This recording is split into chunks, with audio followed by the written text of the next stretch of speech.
Yes, we did decide to depart from the kind of, traditional formula Prince of Persia games in quite a few places.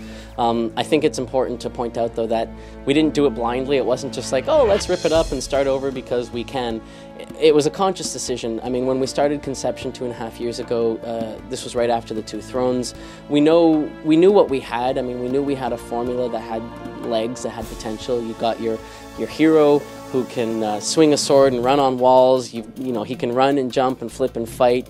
You've got your balanced mixture between acrobatics, combat, and puzzle solving. You've got your fantastic Persian environment. I mean, those are pillars. Obviously, we're not abandoning. If anything, I think we're embracing them more wholeheartedly than we did in the past trilogy.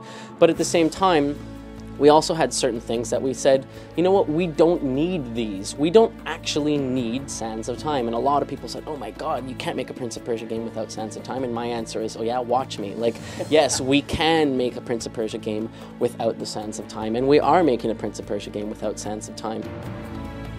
We want to revolutionize, we want to innovate, we want to bring something to the Prince of Persia franchise that people haven't seen before in the pop games, in action-adventure games, or even in gaming in general. We never felt that it was the Prince of Persia. It's a Prince of Persia. There are many princes of Persia within this fantasy universe that we call Prince of Persia. This is not a guy who is going to save the world because it's his duty to do so. This is a guy who is an adventurer, he's a wanderer. When the game starts, he's just coming back from a previous adventure with his donkey laden with treasure, that he's kind of scored on his previous quest, and he's heading back home to spend it all on liquor and women kind of thing, because that's the kind of guy he is. He's the sort of day-to-day kind of live life, take life by the horns kind of guy. As he's going through the desert, this freak sandstorm kicks up and he gets totally lost. And when the sandstorm disappears, he's suddenly in this oasis, this sort of walled garden of Eden, if you will, that had no rightful reason to be there.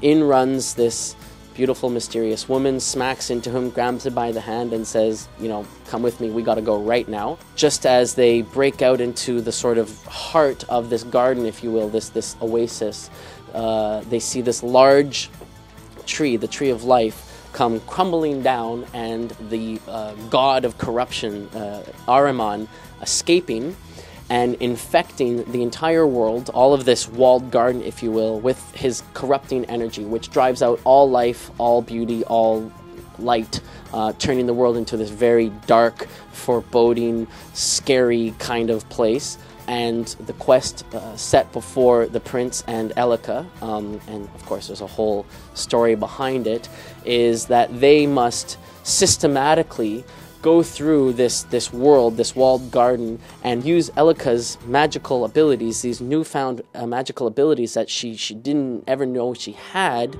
to drive the corruption out of this little particular area, this little bubble, if you will.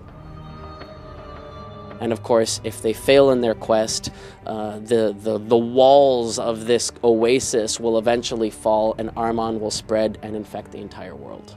There are a lot of sort of parallels, or certainly influences in our Prince of Persia to Assassin's Creed. I think there's also a very important distinction, though, which is that Assassin's Creed decided we're going to do an action-adventure game that's going to be realistic and it's going to be very mature, and we're not going to do Sands of Time anymore. And we said, okay, we're going to do an action-adventure game that's going to be very fantasy and more sort of teen-oriented. It wasn't we're doing it because Assassins did it. We just both happened to be making action-adventure games, and both took the conscious decision to say, you know what, that gameplay mechanic doesn't have a home in the game, in the story that we're trying to tell. We are actually using the engine that powered Assassin's Creed, the Anvil technology, as our starting point, our reference point for Prince of Persia. We've been working with this technology now for 2.5 years. Obviously, there are many, many things that this technology allows us to do that we just couldn't do on the previous generation, not the least of which is, obviously, this Anvil technology is very good at drawing large, open, expansive worlds, which is, of course, one of the elements that most attracted us to this technology from the beginning, rather than having the prince run down those sort of closed corridors, or the very inorganic, very structural rooftops kind of thing from the two thrones.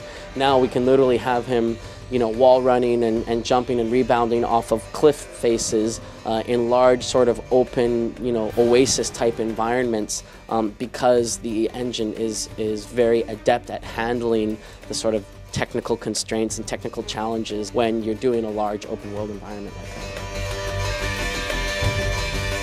that.